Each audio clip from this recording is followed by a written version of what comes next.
What's up, nerds? Welcome back to Mighty Morphin March. Season 2 is a very big and very busy season for this show. It's the season where Tommy transforms into the White Ranger, it's when we get a changing of the guard in the form of Rocky, Adam, and Aisha, and it's the debut of the Power Rangers' most iconic supervillain, Lord Zed. It's also where Bulk and Skull make their first change in what their focus is. In the first season, they're just the school bullies that have bad things happen to them to make kids point and laugh. But now, their objective for the entire series is to learn the identities of the Power Rangers, so that bad things can happen to them to make kids point and laugh. I won't go into all of their incredibly stupid plans throughout this season, but as a personal top 3 real quick, they see a tiny UFO and automatically assume it's the Rangers and try to take a picture of it. They hire a gypsy woman that leads them to a photo of the Power Rangers, and they create a monster to fight the Power Rangers that only comes to life because of Zed's magic. Like Season 1, I'm largely going to focus on the multi-parters, barring any special exceptions that I find throughout the season. Starting the season off big with The Mutiny. While the Rangers are partaking in an ATV dirt track race, Zed makes his grand entrance on the Bandora Palace. Upon his arrival, Goldar immediately abandons his loyalties to Rita and gladly watches as Zed traps Rita in a tiny version of her space dumpster and shoots her off to the stars. Zed then makes an immediate attack on the Rangers with his own unique brand of putties. The Rangers try to fight them off, but struggle even more than when they're fighting the Super Putties in that one episode early into Season 1. Luckily, Jason discovers that these new putties' weak point is the Z crest on their armor. Once they learn that, they stop struggling entirely.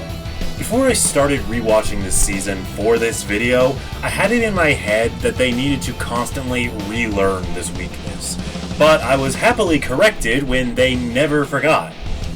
Anyways, after the putties go down, Zed creates a piranha monster that freezes most of the Zords and turns both the Tyrannosaurus and Dragon Zords against the Rangers. Forced to retreat, Billy and Trini start working on a device to break the Zords free from Zed's control, while the other Rangers have to hold off the putties. When it's finished, the Dinozords, sans Dragon Zord, get broken down and converted into the new Thunder Zords. Mastodon becomes the Lion Thunder Zord. Triceratops becomes the Unicorn Thunder Zord. Pterodactyl becomes the Firebird Thunder Zord. Saber-Tooth Tiger becomes the Griffin Thunder Zord. And the Tyrannosaurus becomes the Red Dragon Thunder Zord. Individually, only the Firebird and Red Dragon are worth talking about, since all of the others are just different looking tanks. I like the Firebird because it almost feels like a true evolution in design from the Pterodactyl Zord. And the Red Dragon Zord is easily the most interesting because it has a battle mode, transforming into a man-like form with a bow staff that it uses to fight. And when they form the Thunder Zord Megazord, it feels less like the Zords combining and more like the Red Dragon Zord wearing the rest of the Zords as pieces of armor, which I really like. It helps this Megazord stand out in a fun way. Another thing that really helps it stand out is the design of the Megazord itself, looking like an ancient Chinese warrior. A unique choice that hasn't been done since. Immediately after this 3-parter is an episode called The Wannabe Ranger.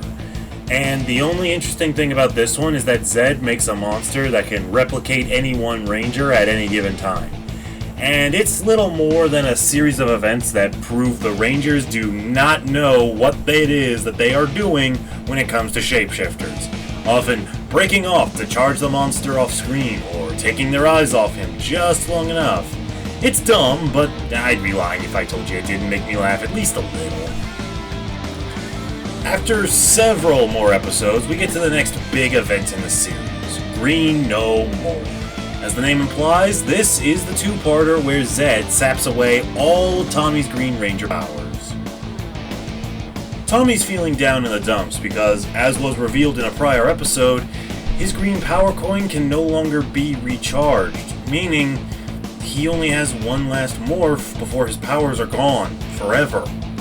Kimberly's trying to cheer him up until suddenly, a hologram of himself from the future appears, warning him about a final battle and to remind him to never give up. Meanwhile, Zed has finished his plan to erase the Green Ranger powers permanently.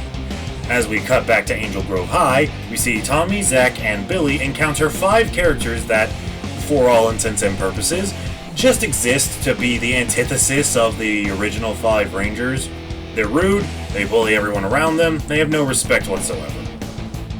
I would tell you their names, but they're so inconsequential that they don't have names.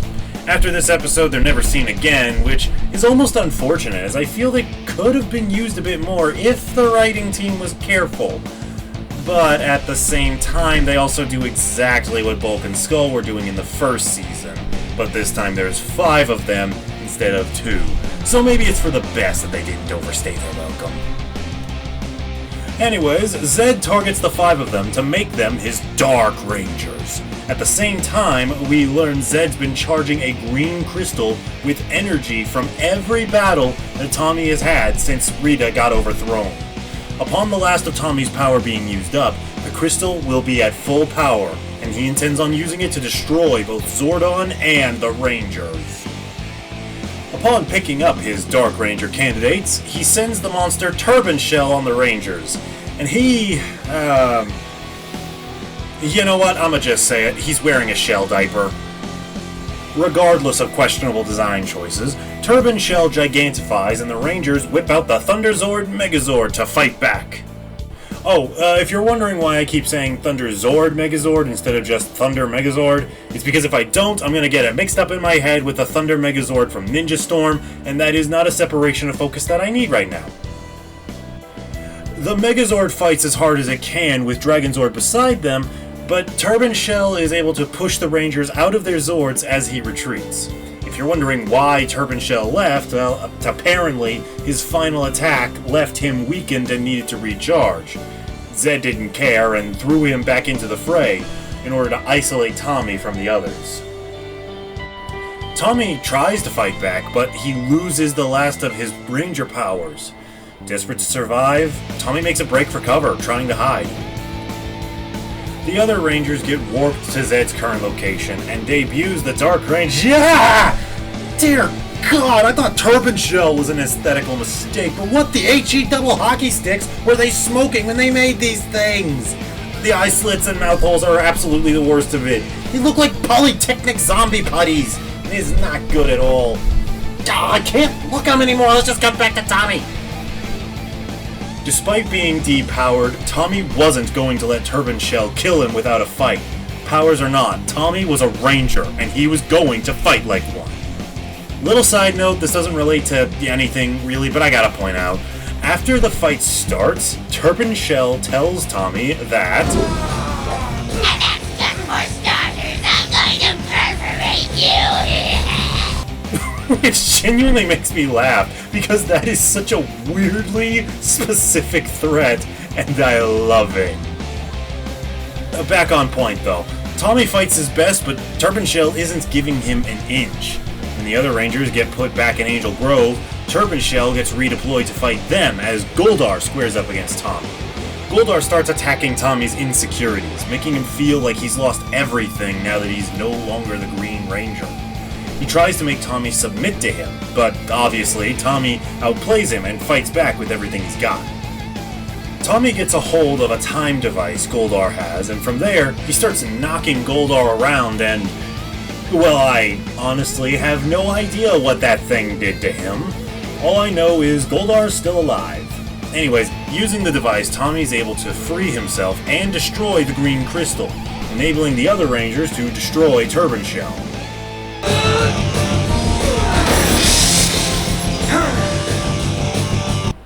I really like this one. It helps to accentuate that the most important aspects of these Ranger characters is who they are without the morphers. Put in the same situation as Tommy, a lesser person would have bent their knee to Goldar in an instant. In a franchise that puts so much focus on the suits, weapons, Zords, and explosions, it's great to have reminders that all those things are nothing without the right people to use them. Tommy goes off camera for the next 3 episodes until we get to the 2-parter White Light. Zed's been quiet for a bit, and Zordon decides to use this as the perfect time to begin a secret plan. He and Alpha head to a hidden chamber, leaving the main command center completely unmanned. Naturally, Zed notices the change in Zordon's occupation and summons a monster called the Scarlet Sentinel to engage the Rangers when it is fully ready. As this is happening, Bulk and Skull stumble upon Rita's miniature space dumpster while trying to find the Power Rangers. Being the dimwits they are, they think it's something that'll help them track down the Rangers and take it away with them. Actually, I guess, technically, yeah, she could tell them exactly who the Rangers are, but that's beside the point.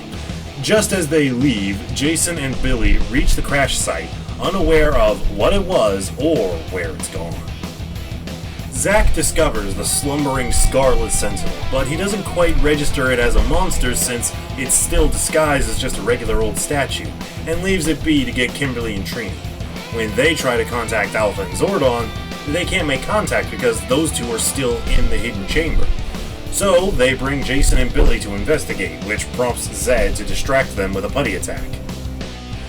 I'd like to take this opportunity to showcase that Season 2 is when the show started using the songs from their OST for the minion fights. It works really well to watch them fight while listening to We Need a Hero or Combat and the like. Helps the fights feel more distinctly Power Rangers, if that makes sense. After the fight, they still can't get in touch with Zordon, so they teleport to the command center to find out what's going on. When they arrive, the whole room is shut down. They obviously don't know what's going on and can't make heads or tails of it. Billy finds a disc and decides to investigate it as the Rangers fall back to Billy's lab. Zed awakens the Sentinel, purely out of boredom, to attack the Rangers prematurely. The Rangers morph into action to engage the Sentinel, but they get overwhelmed when the Sentinel reveals its power to split into 3 and they're forced to retreat. After they escape, Billy heads back to the command center to try and get a better understanding of what happened, and stumbles on Alpha and Zordon creating a new White Ranger, but still unaware of his identity. When he reports this discovery to the others, they struggle to know how to feel about it. They admit that they need the help, but they feel betrayed because they think Tommy is being replaced, and Ranger powers or not, he's still one of them. Ultimately, they agree that Zordon must have a good reason for doing what he's doing and choose to have faith in him. Sometime later, Zordon and Alpha get everything back online and call the team in to introduce the new White Ranger, who is still Tommy, and this discovery makes Kimberly faint. I have no idea why it makes her faint, but it does, and it always makes me laugh, so I don't particularly mind. Fun fact, I'm pretty sure the scene of the White Ranger taking his helmet off was the first scene I ever saw of Mighty Morphin. Tommy is given the only talking object from Super Sentai to keep its ability to speak into Power Rangers, his new sword, Saba, as well as the White Tiger Thunder Zord. He's also given the title of leader of the Power Rangers. I won't harp on this too much since I already brought it up in the first video of the month, but this just feels unnecessary as the team is right now. They learn that the Scarlet Sentinel is attacking, and that Bulk and Skull, against all odds, have nearly opened the space dumpster. Billy and Trini work on repairing the Zords, Jason, Kimberly, and Zack set out to stop Bulk and Skull from releasing Rita, and Tommy gets to be the hero of the day and solo the Scarlet Sentinel. As far as my thoughts on the Tiger Zord go, it's honestly pretty cool. Though sometimes I could swear it feels more like a Zoid than a Zord.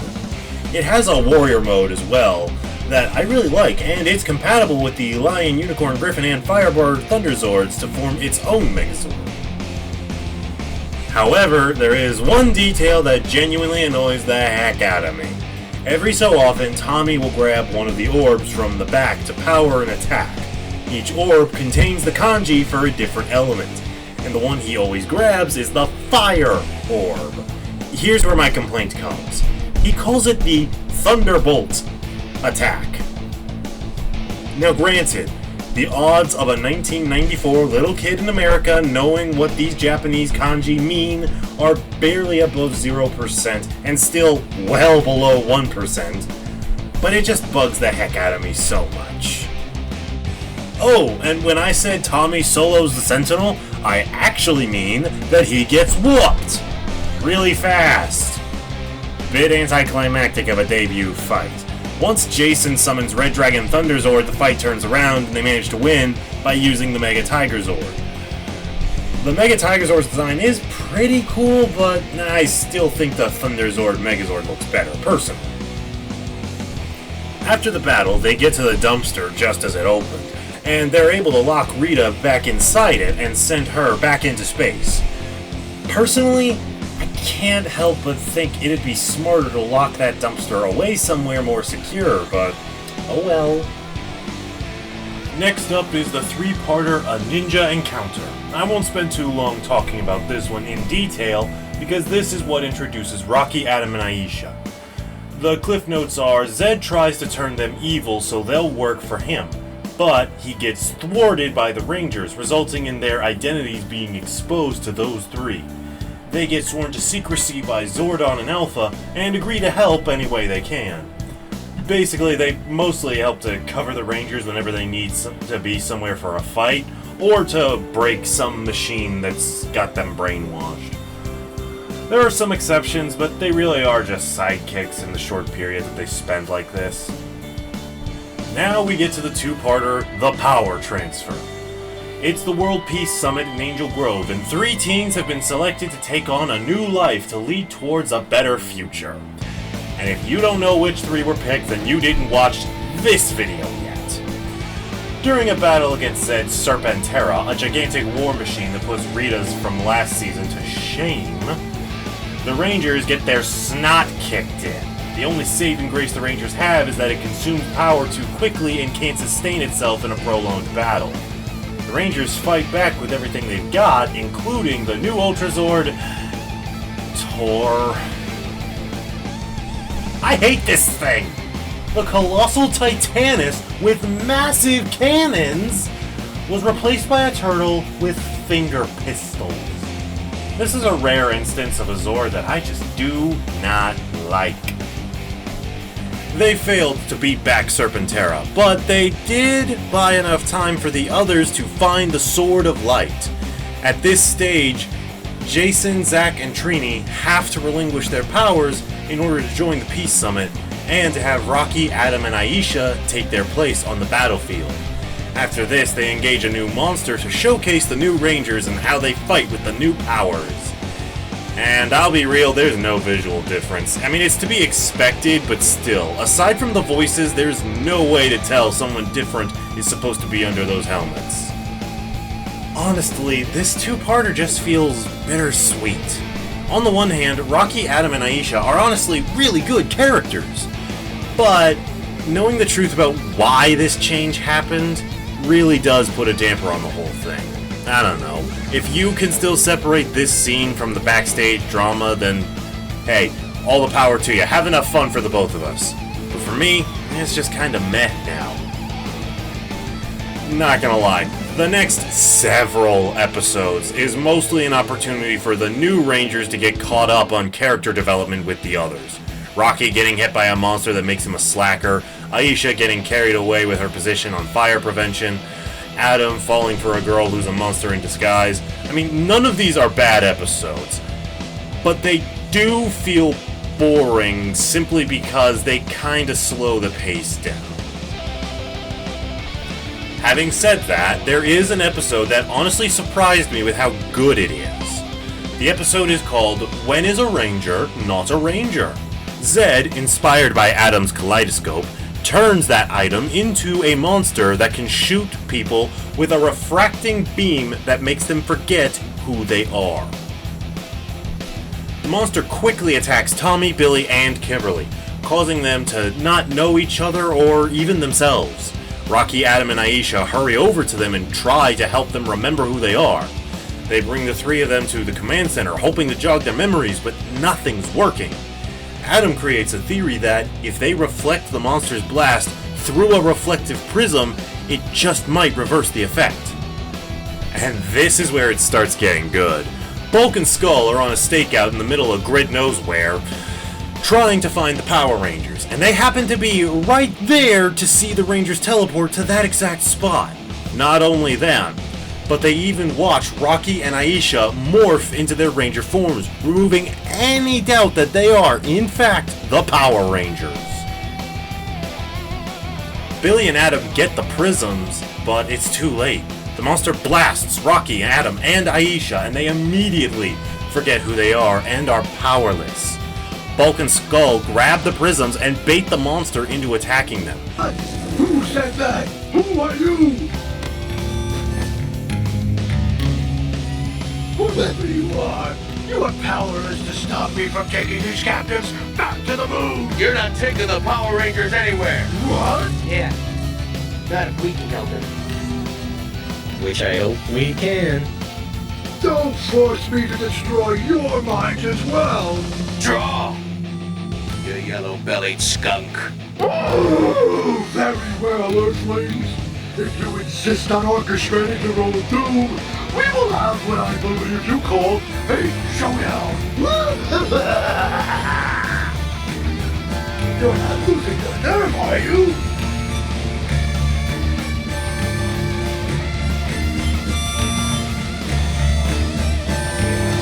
When he fires, they get hit, but manage to reflect the lingering light back on the Rangers, breaking the spell and allowing the Rangers to save the day. Bulk and Skull were genuinely the heroes of this episode.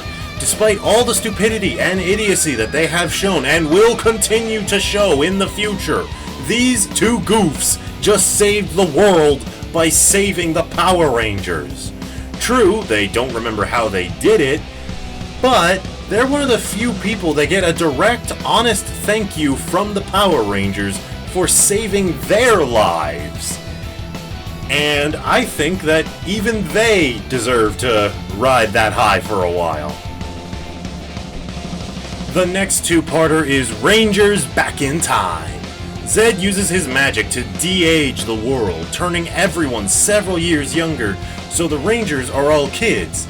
It's a fun concept, but they don't really do anything with it, because, even as kids, the Rangers end up beating a group of putties because of that weak spot I mentioned a few paragraphs ago. The most interesting part is when the monster of the episode creates a copy of Red Dragon Thunderzord to fight against the Rangers. That actually was pretty fun. Other than that, I was bored for the whole thing. Thankfully, the series makes up for that boring two-parter with a very interesting three-parter, The Wedding! And no, shippers, I do not mean Tommy and Kimberly. Spoiler alert, they don't last, so just get over it. Anyways, the Rangers get a special trip to Australia. Conveniently, Zed also needs to do a special meditative recharge. While I couldn't find any evidence one way or another, I can't help but wonder if maybe the injuries he sustained when he sought the Zeo Crystal is why he needs this rest. If someone does know, feel free to tell me in the comments. While Zed sleeps, Rita, who I guess can pilot her dumpster but doesn't know how to steer it, so how did she... You know what, I'm asking too many questions. She crashes back onto the moon. She finds Finster and he gives her a youth potion, which is just an excuse to use Rita's English voice actress in the costume, and then she spikes Zed's meditation with a special love potion. This works, allowing Rita and Zed to get married. Meanwhile, she uses a team of her monsters to trap the Rangers in a magic house that blocks their powers from working. Not only that, but she also hacks Alpha into being a double agent, luring the Rangers into this trap and keeping them from being able to escape easily. Once they get stuck in there, the Rangers quickly discover that something is up. Surrounded by familiar foes and unable to warp out, they can't even summon their power weapons. The Rangers fight back as best they can, but they're no match for the combined efforts of all the monsters at once. Needing a new plan, the Rangers stick to hiding in the shadows and dark corners of the building until they locate a hidden staircase that leads them to an exit. Zed responds by gigantifying multiple of the monsters. The Zords fight back as best they can, but before they can win, Alpha drains the Zords of all their power and warping the Rangers right back inside the house from before.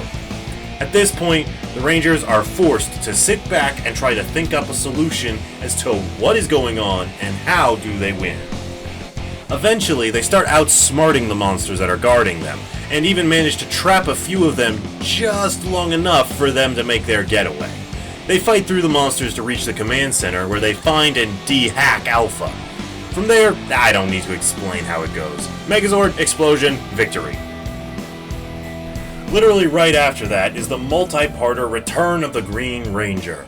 Rita employs the use of the Wizard of Deception to defeat Tommy, while Zed sends the rest of the Rangers back in time. I'm not going to talk much about the plot with the Rangers being sent through time because this episode is very Tommy-centric. The fundamentals you need to know is that the Rangers are branded as witches and have to fend off 2 rat monsters while Tommy does his thing. I actually really like the Wizard of Deception's design. True, he looks like something out of Party City, but the effects on his face help give it just enough extra wow factor. Anyways, the Wizard creates a duplicate of Tommy from back when he was the evil Green Ranger. So now we get to see a showdown between the White and Green Rangers, which is definitely a treat. Seeing a Ranger beat an evil version of himself is a rare treat with this franchise. Green Ranger manages to gain control of the Dragon Zord, and as he destroys the city, I can't help but wonder how fed up the people of Angel Grove are of seeing this Godzilla ripoff eat this exact same chimney every single time. Tommy summons the White Tiger Zord to fight back against Dragon Zord, but with Green Ranger siphoning his power, it's no use. Undeterred, he manages to steal the Wizard's wand, and using it, he's able to get the other Rangers out of the past. Once they get back, the Rangers use the Thunder Zord Megazord to fight Dragon Zord, while Tommy settles his battle with the Green Ranger and Wizard of Deception. By defeating the Wizard, Green Tommy is no longer evil and calls off the Dragon Zord. The 2 Tommies then use the wand to go back into the past and battle the rat monsters. Since 2 Tommies can't exist in the same timeline, Illusion Tommy decides to remain in the past, making Tommy Oliver his own ancestor. Wrap your minds around that one. Almost immediately next is the 2-parter Storybook Rangers. But, honest to God, this story is so friggin' boring. The only interesting thing about this pair of episodes is Grumble, the main character of the book that 3 of the Rangers get stuck in, so you'll have to forgive me for skipping this one. After that, the last multi-parter of Season 2 is Wild West Ranger, where Kimberly gets sent back to the Wild West via literally random chance. I'm not even kidding. Apparently, there are tiny rifts in time that look like the Invisiportals from Dino Thunder that show up all over the place, invisible to the naked eye, and if you stumble onto one, then you may as well be up a creek. Also, this is where the famous "too much pink power is dangerous" quote came from.